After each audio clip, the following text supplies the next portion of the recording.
दिल्ली की Rouse Avenue court ने IRCTC घोटाले में लालू राबड़ी तेजस्वी समेत 14 लोगों पर आरोप तय कर लिए हैं। दरअसल 2004 से 2009 के बीच लालू प्रसाद यादव केंद्रीय रेल मंत्री थे। तब आईआरसीटीसी ने टेंडर प्रक्रिया में गड़बड़ करके पुरी और रांची के 2 बीएनआर होटलों का ठेका एक private company Sujata hotels private limited को दिया। इसके बदले में सुजाता होटल्स ने पटना में 3 एकड़ बेशकीमती जमीन रिश्वत के तौर पर लालू परिवार को दी थी।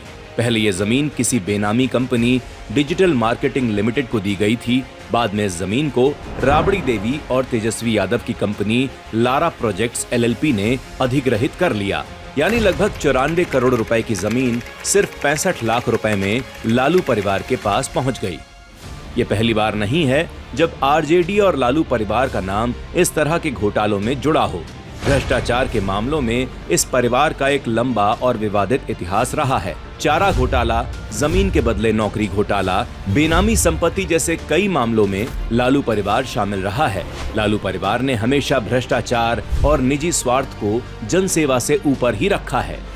यूपीए सरकार का कार्यकाल देश में भ्रष्टाचार के लिए ही याद किया जाता है और उनकी नाक के नीचे आईआरसीटीसी घोटाला होता रहा।